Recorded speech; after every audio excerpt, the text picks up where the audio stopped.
Have you ever wondered why, each year, over 2 million faithful souls from every continent converge on a single desert city in Saudi Arabia, leaving behind family, careers, and comfort? What compels them to traverse dusty plains, endure blistering heat, and sleep under canvas tents, only to walk, pray, and drink water in the same precise pattern followed for over 14 centuries, and proclaim to the people the pilgrimage commands the Quran, inviting every believer who is able to journey toward Mecca. Quran 22:27. This is no ordinary journey of sightseeing or adventure. It is an odyssey of the spirit, a profound encounter with history and a testament to human unity under the vast Arabian sky. The roots of Hajj reach back to Prophet Ibrahim, a figure honored across Islam, Christianity, and Judaism. Divine revelation directed Ibrahim to leave his wife Hajar and their infant son Ismail in an uninhabited valley, testing their trust in God's plan. Quran 14:37. When their water supply ran dry, Hajar's heart pounded with maternal fear. Climbing the small hills of Safa and Marwa, she ran 7 desperate circuits in search of relief. According to tradition, each footfall echoed with prayer until the angel Gabriel struck the ground and out sprang the Zamzam spring beneath Ismail's feet. This well, miraculously fresh and nourishing, flows to this day. Pilgrims who bend to drink its water invoke a hadith: Zamzam is for whatever it is drunk for. Sunan ibn Majah 3065, encapsulating the notion that sincere need and intention unlock divine blessing. Every pilgrim's footsteps between Safa and Marwa, every sip of Zamzam keeps Ibrahim's faith alive. By the 7th century CE, centuries of local customs and idol worship had obscured the purity of Ibrahim's pilgrimage. In 630 CE, the Prophet Muhammad entered Mecca peacefully, declaring, "Today I have perfected your religion for you." Quran 5:3. He cleansed the Kaaba of its 360 idols and reinstated the monotheistic focus of Hajj. He taught that every rite, from the 7 circuits around the Kaaba, Tawaf, to the stoning of Jamarat, was a reenactment of Ibrahim's unwavering devotion. Whoever performs Hajj for Allah's pleasure will return as though he were born anew, he said, highlighting the pilgrimage's power to strip away past sins. Sahih al-Bukhari 1521. Through prophetic instruction and meticulous preservation in hadith, Muhammad ensured that each act of Hajj would echo the earliest days of revelation, forging a living link between Ibrahim's sacrifice and every new generation of believers. The journey formally begins at the Miqat, one of several designated boundary points surrounding Mecca, where pilgrims gird themselves in Ihram. Men wear 2 unstitched white cloths. Women adopt simple, modest dress.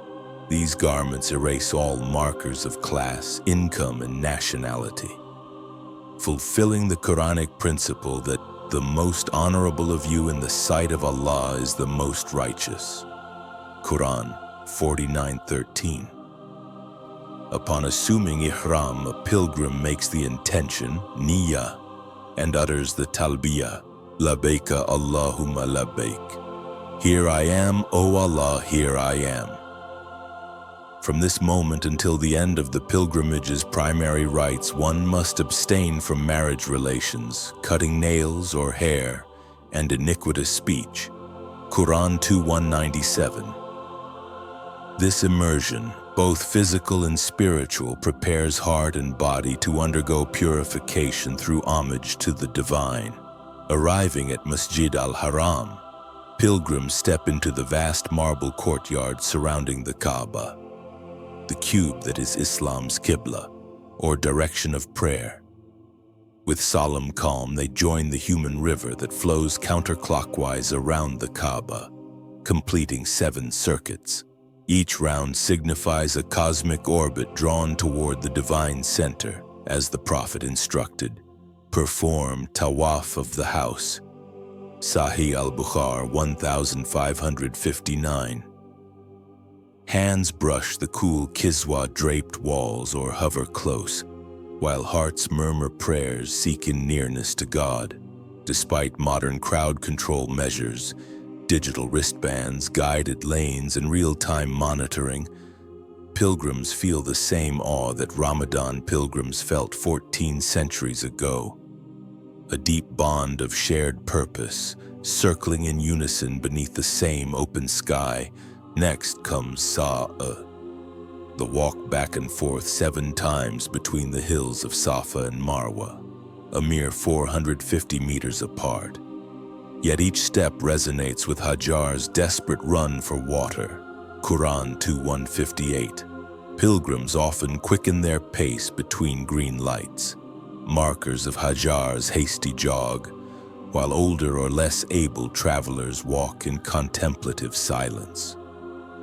As they pass each hill, many pause to raise their hands in supplication, reciting dua, "O Allah, grant me strength, quench my thirst, and fill my heart with steadfast faith." This reenactment deepens empathy for human vulnerability and illuminates the divine lesson that relentless hope, coupled with trust in God, yields miraculous relief. On the 8th day of Dhul Hijjah, pilgrims move to Mina, just a few miles east of Mecca. Each year, more than 2 million canvas tents rise like a temporary city, complete with electricity, air conditioning, and volunteer medical stations. In the flow between tents, pilgrims exchange dates and shade, recite Quranic verses, and reflect on the journey ahead. The Quran instructs, "It is no sin for you to seek the bounty of your Lord in Mina, but when you depart from it, remember Allah." Quran 2:198. Mina becomes a microcosm of humanity. Tents packed shoulder to shoulder, murmured prayers mingling in the desert wind, and each believer alone with their deepest hopes and regrets. The 9th day of Dhul Hijjah dawns, and pilgrims gather on the wide plains of Arafah. From dawn until sunset, millions stand, some seated, many prostrate in supplication. The Prophet declared, "Hajj is Arafah," Jami at-Tirmidhi 920, underscoring this day's supreme importance. As the sun climbs the sky, pilgrims recite the dua of Arafah, seeking forgiveness and asking, "O Allah, forgive me, have mercy on me, guide me." Echoes of Rabbana Taqabbal Minna, "Our Lord, accept from us," Quran 2:127, reverberate across the plain. Sermons delivered in multiple languages remind worshippers that this single day of standing in humble weakness before the Almighty surpasses the reward of any other act of worship. At sunset, the congregation moves to Muzdalifah, an open field under the vast Arabian sky. There, pilgrims perform Maghrib and Isha prayers in congregation, then rest on the ground. No tents, only prayer mats, and the cool night air. As stars wheel overhead, pilgrims collect 49 or 70 pebbles, each no larger than a fingertip, to use in the next day's stoning ritual. The stillness of Muzdalifah, broken only by murmured prayer, intensifies the sense of humility. All mankind were created from a single pair of a male and a female, Quran 4:1. And here, under the same sky, all are equal. With first light, pilgrims return to Mina for the ritual stoning of the Jamarat. At 3 stone pillars, transitioning now to symbolic walls, they cast 7 pebbles each, beginning with the largest pillar representing Satan's initial temptation of Ibrahim. Pilgrims chant Allahu Akbar with each throw, envisioning themselves flinging away sins, doubts, and evil whispers. The Quran warns, but Satan caused them to slip on it. Quran 2:36.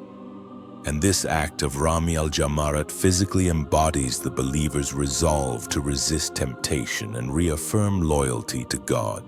Immediately after stoning, pilgrims perform udhya, slaughtering a permissible animal, sheep, goat, or camel, to honor God's mercy in sparing Ismail.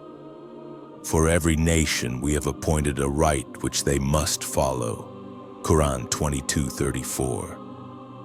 And this sacrifice transforms personal worship into communal provision.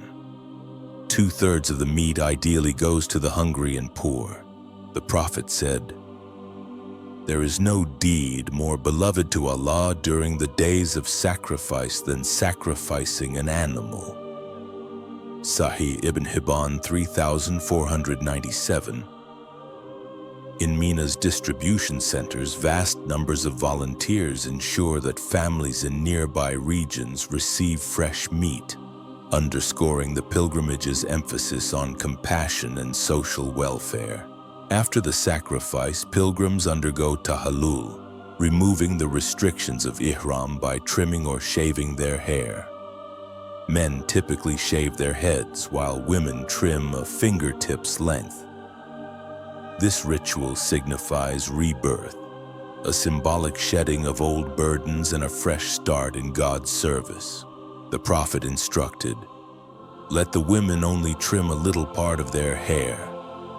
Sahih Muslim 1317. Emerging from tahallul, pilgrims feel a tangible sense of liberation, a renewed spirit prepared to re-engage worldly life with a transformed heart. Before leaving Mecca, pilgrims perform Tawaf al-Wada, the farewell Tawaf, circling the Kaaba one last time. Each circuit carries a bittersweet weight: joy in having fulfilled a divine command, sorrow at leaving sacred ground. The Prophet advised, "Let one of you perform Tawaf of the Kaaba before he departs." Sahih al-Bukhari 1594. As pilgrims complete the 7 rounds, tears often flow freely. Tears of exhaustion, gratitude, and the hope that the transformation experienced during Hajj endures through everyday trials. Beyond personal spirituality, Hajj has long been a dynamic center of cultural and intellectual exchange. Medieval travelers like Ibn Battuta recorded the mosaic of languages, Persian, Swahili, Malay, Turkish, flowing through Mecca's markets. Scholars debated theology in its courtyards. Merchants traded spices and instruments. Poets composed verses in praise of the Kaaba. Today, Hajj continues this legacy. Interfaith dialogues, student delegations, and humanitarian collaborations spring from connections forged in Mina's tents and Arafah's plains. The pilgrimage remains a living cathedral of global unity. To manage millions safely, Saudi authorities have invested in high-speed rail linking Mecca, Medina, and Mina, expanded the Grand Mosque with multi-story prayer halls, and introduced e-visas and mobile health clinics. Air-conditioned tents, crowd density sensors, and multilingual volunteer networks ensure both comfort and security. Yet challenges persist. Extreme summer temperatures, the risk of stampedes, and global health crises like pandemics. Pilgrims' resilience, planning meticulously, hydrating rigorously, and supporting one another, mirrors Hajjar's faith in divine providence amid adversity. Countless personal accounts testify to Hajj's life-changing power. A school teacher from Cairo speaks of tears shed at Arafah that led her to champion education for refugee children. A Syrian family displaced by war found solidarity and emotional healing in Mina's communal tents. An engineer from Kuala Lumpur inspired by the pure water of Zamzam, financed wells in drought-prone regions of Pakistan. Each story illuminates how a single pilgrimage can radiate compassion, service, and renewed purpose across the globe. Though rooted in Islamic revelation, Hajj's core lessons, sacrifice, unity, humility, resonate with every seeker of meaning. The Quran reminds us, "We made you into nations and tribes so that you may know one another." Quran 49:13. As millions gather, barriers of language, race, and culture dissolve. The echo of Talbiyah linking African, Asian, and European voices under one sky offers a powerful vision of shared humanity. In a world fractured by division, the pilgrimage stands as proof that unity is achievable when hearts submit to a common purpose. What is Hajj? It is the echo of Hajar's anxious search, the sacred rhythm of 7 circuits around the Kaaba, the silent tears on Arafah's plains, and the pebbles cast in defiance of temptation. It is an annual renewal anchored in Quranic injunctions and prophetic traditions, an enduring testament to faith's power to transcend time and geography. When pilgrims return, they carry more than memories. They bear transformed hearts, rekindled wills, and a living covenant to embody Hajj's lessons of mercy, unity, and service. In a world yearning for hope and connection, perhaps that is Hajj's greatest secret, the capacity to remind us all of our shared origin, our shared destiny, and the divine spark that binds humanity together.